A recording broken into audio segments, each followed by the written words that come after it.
The Ark of the Covenant, built by Moses to hold the stone tablets of the Ten Commandments at the command of God Himself. In Jerusalem, it was the literal dwelling of the Most High, secreted in the darkness of the Holy of Holies for centuries. Then it disappeared. No one knows exactly where or when, but for more than 2,000 years, the whereabouts of the Ark have been shrouded in mystery, despite countless attempts to track it down. There are many theories as to the whereabouts of the holy relic. Some say it's buried under the Temple Mount. Others contend it was carried to Egypt before being lost to history. Wherever it may be, the lost Ark of the Covenant has become one of the most sought-after Christian relics in history. On a recent trip to Africa, I met up with explorer Bob Cornhook, founder of the Bible Archaeology Search and Exploration Institute. He's been investigating a little-known theory about the Ark for over 10 years and agreed to let me tag along on another fact-finding adventure. A former crime scene investigator in Los Angeles, Bob has made a name for himself by searching for biblical relics based on the same techniques he used in law enforcement. Taking the Bible as a literal guide, he's traced the route of the Jewish exodus from Egypt, searched for Noah's Ark, and probed the mystery surrounding the true location of Mount Sinai. His Ark theory goes like this. Just before the Babylonians invaded Jerusalem in 586 BC, Levitical priests moved the Ark to Egypt to save it from being destroyed. After more than a century there, it was moved again all the way up the Nile River to Lake Tana in Ethiopia. And this is where they say that they had the Ark, and it rested right into where those trees are. We're going to go by it here right now, and as we go by with the boat, you're going to see where they actually say the Ark sat in a tent, similar, very similar to the tabernacle in the wilderness. The monks living on Tanakirkos Island haven't changed their worship or way of life for thousands of years. Even today, they dress in animal skins and live a primitive existence farming the small island. They also spend more than 3 hours a day in prayer.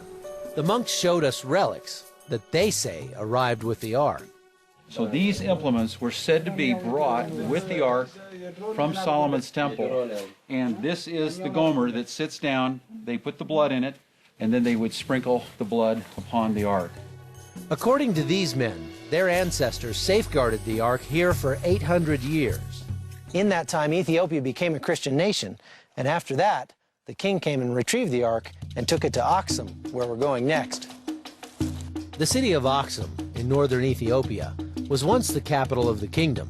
Ancient kings built giant obelisks to mark their graves, which rival the pyramids in engineering genius. Legend has it that the Ark was brought here in about 400 AD and was placed in the church of Our Lady Mary of Zion. The only man allowed to see the Ark is a monk called the Guardian, who's never allowed to leave the church enclosure.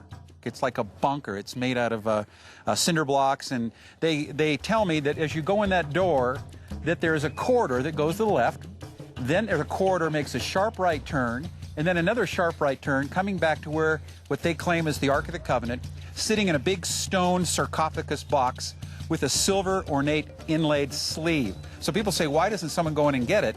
It'd be pretty hard to bring it out because they actually built the building around this object that they call the Ark of the Covenant. We arrived in Axum on the holiest day of the Ethiopian Orthodox calendar, the festival of Timkat. It's a day when tens of thousands of the faithful make a pilgrimage to Axum, and a replica of the Ark is brought out of this church and paraded through the streets of the city. The people sing and dance before the procession, and the party lasts all night long. Timkat is like Easter and Christmas all wrapped into one. This is their festival of the Epiphany, their most important holiday of the year. And these women will be out here all night long, worshiping, singing songs, praying. There's no doubt that this is a special place and a special time. The next morning, these revelers continue celebrating with songs and dances that haven't changed in millennia. It's a fascinating look into Old Testament-style worship that can't be found anywhere else in the world.